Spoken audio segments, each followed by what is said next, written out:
कृपया सभी यहाँ ध्यान दीजिए। नमस्ते सभी को। हम Holi family college of nursing के स्टूडेंट्स हैं और आज हम यहाँ पे टीवी के ऊपर एक नुक्कड़ नाटक प्रस्तुत करने जा रहे हैं। आप सबसे मेरा निवेदन है कि कृपया करके आप सभी सामने आके यहाँ बेंच पे बैठ जाइए और इस नुक्कड़ नाटक को सभी ध्यान से देखिएगा, क्योंकि इस नुक्कड़ नाटक के अंत में हम आपसे कुछ सवाल पूछेंगे और जो सही जवाब देगा उनको हम इनाम भी देंगे। तो कृपया करके शांति से आप लोग बेंच पे बैठ जाइए। धन्यवाद।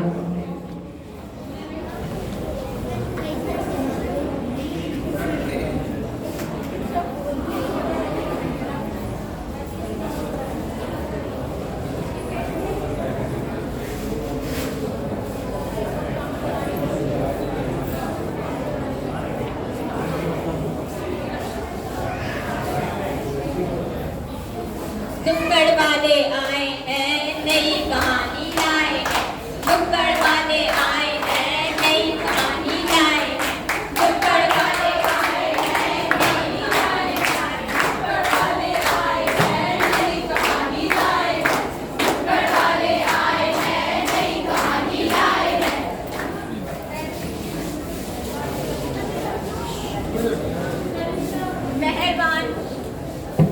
मेहरबान कदरदान, यहाँ लीजिए अपना ध्यान। अगर बचाने हैं टीवी से अपने प्राण तो सुन लीजिए यह आवश्यक ज्ञान। नमस्ते सभी को। तो मैं हूँ इस नुक्कड़ नाटक की कथाकार। आइए मैं आप सबको इस नुक्कड़ नाटक के सभी कलाकारों से मिलवाती हूँ। चलिए। हम हैं तोताराम और हमें सब पता है, समझे? सब पता है हमें।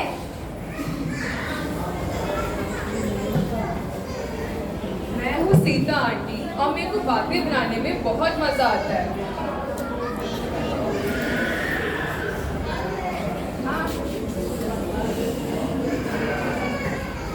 मेरा नाम है रानी और मैं सीता आंटी की फेवरेट हूँ और मुझे भी बातें बनाने में बहुत मजा आता है। मेरा नाम है प्रिया और मेरे मन में बहुत सवाल रहते हैं।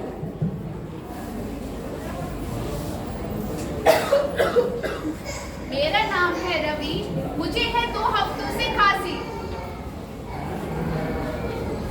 मेरा नाम है हर्षिता और मैं एक नर्सिंग स्टूडेंट हूँ। नमस्ते, मैं हूँ कोमल और मुझे टीबी यानी कि ट्यूबरकुलोसिस के बारे में सब पता है।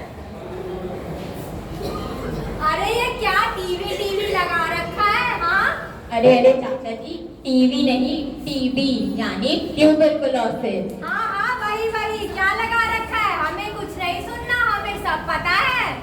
सब पता है, सब पता है। ये टीवी बस एक छुआछूत की बीमारी है। क्या? हे भगवान! अरे ये चाचा जी क्या बोल गए? क्या आप ही ऐसी आदि कही सुनी बातों पे विश्वास करते हैं? यदि करते भी हैं तो आज हम Holi family college of nursing की छात्राएं आप सबको एक नुक्कड़ नाटक के द्वारा टीबी की पूरी और साफ जानकारी देंगे। चलिए। अब हम जानेंगे ट्यूबरकुलोसिस यानी क्षय रोग होता क्या है। ट्यूबरकुलोसिस एक ऐसा संक्रमित बीमारी है जो माइकोबैक्टीरियम ट्यूबरकुलोसिस से होता है।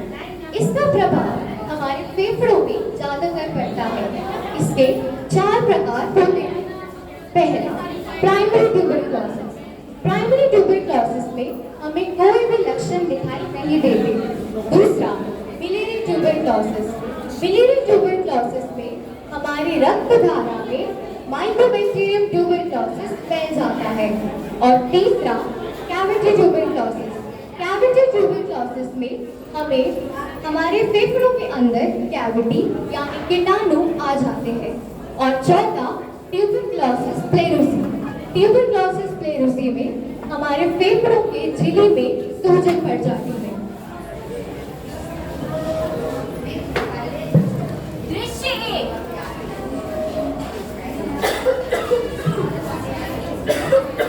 भाई, तू इतना क्यों खांस रहा है? तेरी खांसी तो महीने से चल रही है। अरे प्रिया, मौसम के थोड़ा बदलने के कारण मुझे थोड़ी सी सर्दी हो गई है।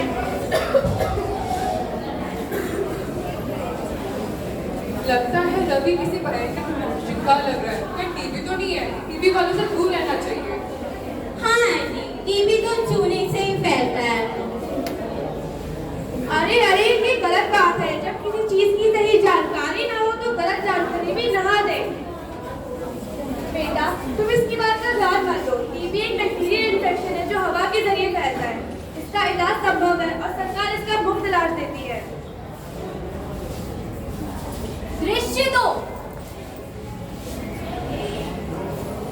मुफ्त इलाज मतलब रवि का इलाज बिना पैसों के हो सकता है? बिल्कुल, इसका इलाज फ्री में हो सकता है, जो कि सरकारी अस्पताल में मौजूद है। बस मरीज को पूरा इलाज करवाने की जरूरत है। और अब तो सरकार ने इसके लिए डॉट सेंटर भी खोल रखा है। और आप सोच रहे होंगे कि डॉट सेंटर होता क्या है, तो रुको जरा, आज ही आदमी को अगर डॉट सेंटर के बारे में जानकारी देगी तो डॉट सेंटर एक ऐसा अभियान है जिसमें डॉट कर्मचारी जो होते हैं वो टीबी के मरीजों को दवा देते हैं, ताकि टीबी के जो मरीज होते हैं वो समय समय पे दवा ले सके और अपना बीमारी। क्या आप मुझे बता सकती हैं कि टीबी का इलाज मैं कहां से और कैसे करा सकता हूँ? बिल्कुल बता सकती हूँ, इसमें डरने की कोई बात नहीं है। टीबी जो है वो बैक्टीरिया से फैलता है जिसका नाम माइकोबैक्टीरियम होता है। ये हवा के दौरान फैलता है, इसीलिए टीबी के मरीज को जब भी खांसना या छींकना चाहिए तो मुंह पे रुमाल रख के खांसना या छींकना चाहिए और हमेशा मास्क का उपयोग करें। क्या अपने मुंह पे हमेशा मास्क लगा के रखना चाहिए और रुमाल रखना चाहिए?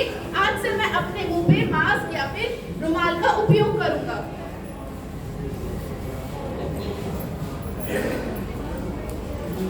मतलब टीबी हवा से फैलता है? हाँ, खासकर उन जगहों पे जहाँ पे हवा का आना जाना बहुत कम होता है, जैसे कि भीड़-भाड़ वाली जगह या झुग्गी झोपड़ी आदि।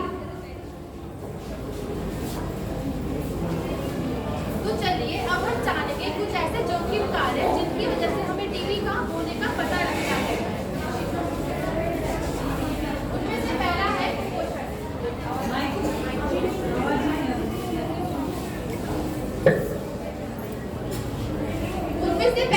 कुपोषण। कुपोषण में क्या होता है, व्यक्ति का जो वजन है वो धीरे धीरे घटना शुरू हो जाता है और व्यक्ति कमजोर हो जाता है, जिसकी वजह से वो बाकी सारी बीमारियों से नहीं लड़ पाता।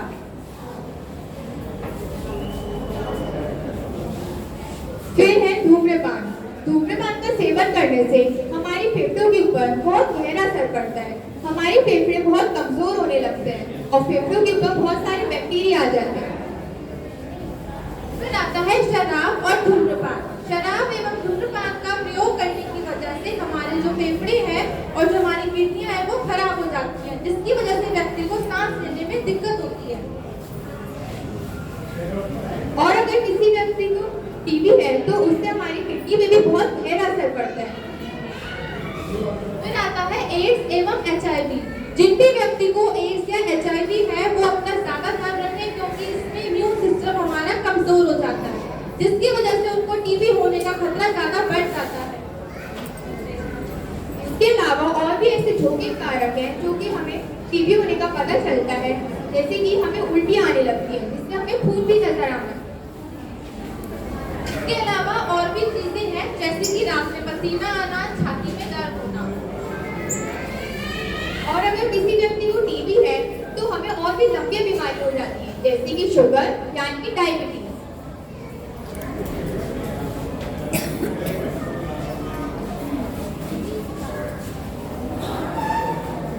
क्या टीबी से गरीबों को होता है? नहीं नहीं, ऐसा नहीं है कि टीबी सिर्फ गरीबों को होता है। टीबी गरीब हो या अमीर किसी को भी हो सकता है। दृष्टि, लेकिन हमें पता कैसे चलेगा हमें टीबी हुआ है कि नहीं? इसके लिए हमें टीबी के लक्षण पता होने चाहिए। चलिए अब जानेंगे टीबी के लक्षण। तो आइए हम जानेंगे टीबी के लक्षण। टीबी में खांसी जो 3 सप्ताह या उससे अधिक समय तक बनी रहे, ठंड लगना, शरीर के तापमान में बदलाव के कारण व शरीर में आवश्यक तत्वों की कमी के कारण ठंड लग सकती है, थकान, टीबी की वजह से शरीर में कमजोरी व थकान महसूस होने लगती है, छाती में दर्द जो फेफड़ों की झिल्लियों में सूजन आने के कारण छाती में दर्द महसूस होता है, वजन घटना, भूख कम लगने व शरीर में आवश्यक तत्वों की कमी के कारण वजन घटता है। बुखार, शरीर के तापमान में बदलाव के कारण बुखार महसूस होता है।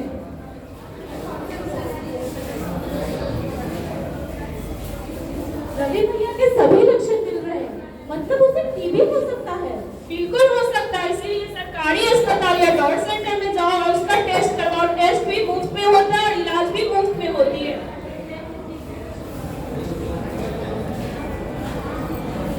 टीबी वालों को अलग रखना चाहिए, ये घर पे सबको बीमार कर देगा। नहीं, ऐसा नहीं है कि टीबी के जो मरीज होते हैं वो घर में सबको बीमार कर देते हैं। ऐसा नहीं है कि टीबी के मरीज के पास बैठ के खाना खाने से, उनसे हाथ मिलाने से वो घर में सबको बीमार कर देते हैं। टीबी के जो मरीज होते हैं उनको कुछ बातों का ध्यान रखना चाहिए, जैसे कि समय समय पे अपना दवा लेना चाहिए, खान पान पे ध्यान रखना चाहिए, और जब भी वो खांसते हैं या छींकते हैं तो अपने मुंह पे रुमाल रखें। खांसना या छींकना चाहिए और हमेशा मास्क का उपयोग करना चाहिए ताकि वो अपने अलावा किसी और को बीमार ना करे।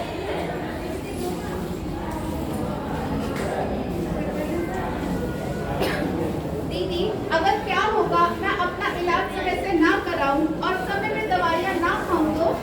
बहुत बड़ी गलती होगी, इससे टीबी और भी ज्यादा खतरनाक हो जाएगा और दवा भी अपना काम नहीं करेगी। इससे MDR-TB multi drug resistant TB भी हो सकता है, जो और भी ज्यादा खतरनाक होता है। अरे पर तुम्हें इतना कुछ कैसे पता? क्योंकि मुझे इसके बारे में पढ़ाया जाता है। दीदी, आज से मैं अपना इलाज कराऊंगा, समय पे दवाइयाँ खाऊंगा और इस टीबी को हराऊंगा। वाह बेटा, और सबको ये भी बताना सरकारी अस्पताल में इसका मुफ्त इलाज है। चलो मैं तुम्हें डॉट सेंटर ले चलती हूँ, जहाँ तुम्हारी जांच कराएंगे।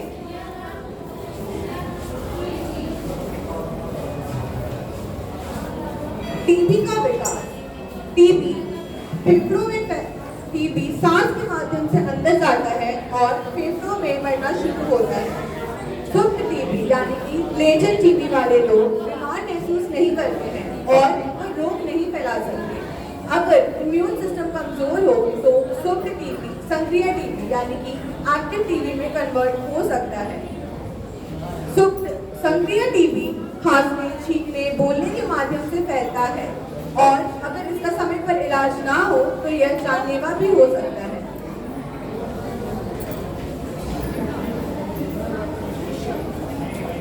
अगर आपको लगता है कि आपको टीबी है तो आप 3 परीक्षण के माध्यम से इसका पता लगा सकते हैं।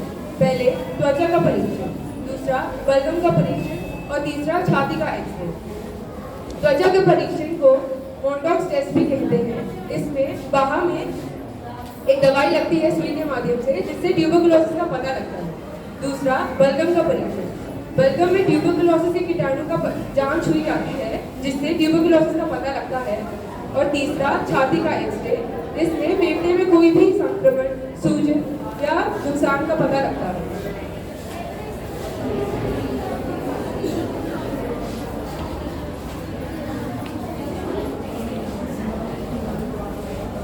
चलिए मैं आपको बताती हूँ कि टीबी को कैसे रोका जा सकता है। पहला, स्वस्थ आहार। हमें विटामिन, प्रोटीन और मिनरल युक्त आहार लेना चाहिए, जैसे कि अंडा, दाल, फल, हरी सब्जियां। दूसरा, धूम्रपान और शराब बंद करें। टीबी मरीजों के लिए धूम्रपान बेहद खतरनाक माना जाता है। इससे टीबी बैक्टीरिया तेजी से फेफड़ों में फैलते हैं और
ख्याल रखें।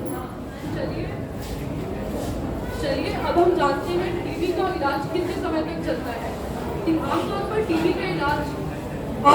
टीबी का इलाज 6 से 9 माह तक चलता है। इसमें एंटीबायोटिक दवाइयों का प्रयोग किया जाता है। इसमें 2 फेजेस होते हैं, पहला इंटेंसिव फेज, दूसरा मॉडरेट फेज। पहले फेज में 2 माह तक 4 एंटीबायोटिक का प्रयोग किया जाता है और दूसरा फेज 4 से 7 माह तक होता है। इसमें 2 एंटीबायोटिक का प्रयोग किया जाता है। अगर आप दवाइयों का सेवन नहीं करेंगे या फिर अपनी दवाइयों का कोर्स बीच में ही छोड़ देंगे तो आपको MDR टीबी यानी कि मल्टी ड्रग रेजिस्टेंट टीबी होने का खतरा बढ़ जाता है, जो कि आम टीबी से बहुत ज्यादा खतरनाक होता है और इसका इलाज 20 से 24 महीने तक चलता है। तो आइए मैं आपको तपेदी यानी ट्यूबरकुलोसिस के खाने समय होने वाले खाने के बारे में बताऊंगी। पहले हमें प्रोटीन से युक्त आहार खाना है। अगर आप मांसाहारी हैं तो मांस, मच्छी और अंडों का सेवन कर सकते हैं। अगर आप शाकाहारी हैं तो 3 समय दाल, सोयाबीन, पनीर और बीन्स और मेवे का इस्तेमाल कर सकते हैं। और दूध बहुत सारा पीना है, पानी भरपूर पीना है, पानी को उबाल कर पीना है और हमें तला हुआ खाना नहीं खाना है। अल्कोहल यानी शराब और धूम्रपान का सेवन नहीं करना है।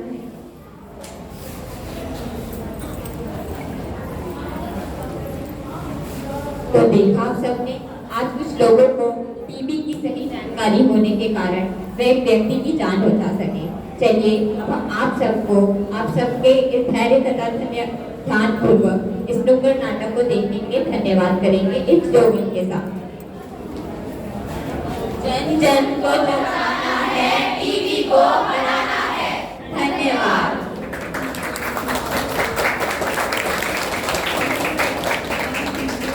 तो चलिए, जैसा कि हमने शुरुआत में बताया था कि हम आपसे कुछ सवाल पूछेंगे और उसके बदले में आपको इनाम भी देंगे। तो चलिए अब हम आपसे पहला सवाल पूछते हैं। टीबी क्या है? कोई भी जवाब दे सकता है।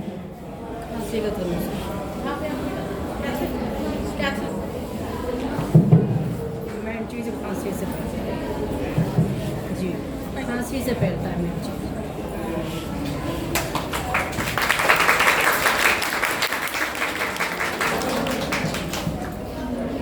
अब तो मुझे भी पता चल गया है कि टीबी होता क्या है। तो आप मुझे कोई टीबी के 2 लक्षण बता दीजिए।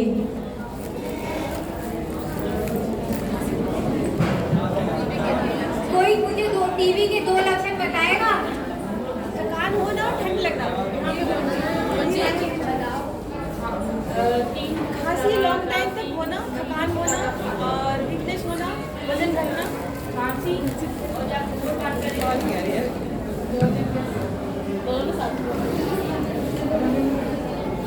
ठीक है।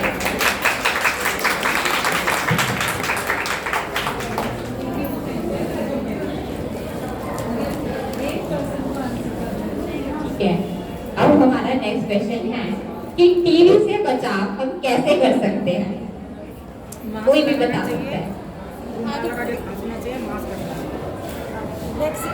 मतलब सही ट्रीटमेंट करना है और सही ट्रीटमेंट करना है, सही से खुराक लेना है और जितने प्रिकॉशंस हैं, परहेज हैं वो करने हैं और खाने का ध्यान रखना है, अल्कोहल नहीं लेना है, निकोटीन नहीं लेना है और छींक अगर आए तो ऐसे नहीं छींकना है, ऐसे छींकना है और वो सही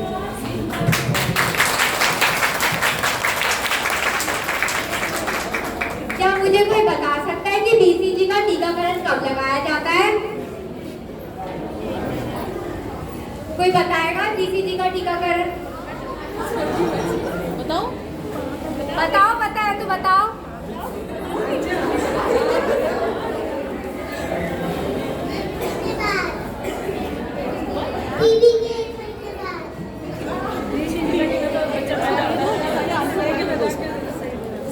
जन्म के तुरंत बाद लगाया जाता है।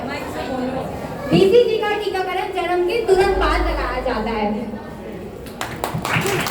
चलो बहुत अच्छा, बच्चे ने कोशिश तो की है। चलिए अब हमारा आखिरी सवाल है, टीबी का इलाज कहाँ कराया जाता है? हॉस्पिटल तरफ से अच्छा डॉक्टर को बताना चाहिए। डॉट सेंटर में और सेंटर चाहिए अस्पताल।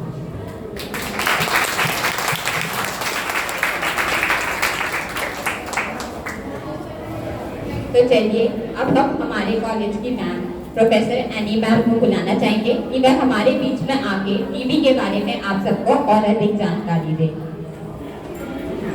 सबको मेरा नमस्ते। सुबह सुबह सब लोग आके हमारे बात सुन लिया, उसके लिए थैंक्स। अभी आपने जैसे सुना है, बच्चों को पैदा होते ही वैक्सीन देने से ये बीमारी प्रिवेंट कर सकते हैं, ठीक है। तो इसलिए सबको ये ध्यान देना है। और इलेक्शन के बारे में भी आपने सुना है, इलेक्शन ध्यान में रखना। आपका घर में या आपका आसपास कभी भी किसी के साथ इलेक्शन देखा है तो उनको मोटिवेट करके अस्पताल में भेज दो। कोई भी अस्पताल में जा सकते हैं, मुफ्त इलाज लेना है तो डॉट सेंटर में जाना। सबसे अच्छा भी डॉट सेंटर में जाना है, क्योंकि उसका फॉलोअप चलता रहता है। सही टाइम पर जांच भी करो, सही इलाज भी करो। इलाज बीच में छोड़ना नहीं है, ये बहुत इम्पोर्टेंट है। इलाज बीच में छोड़ना नहीं है, ठीक है। धन्यवाद सबको सुनने के लिए। नाटक का समापन यही करते हैं इस उम्मीद के साथ कि जो जानकारी हमने आप सबको दी है आप इससे प्रोत्साहित होकर और लोगों की भी जान खतरे में पड़ने से बचाएंगे। धन्यवाद।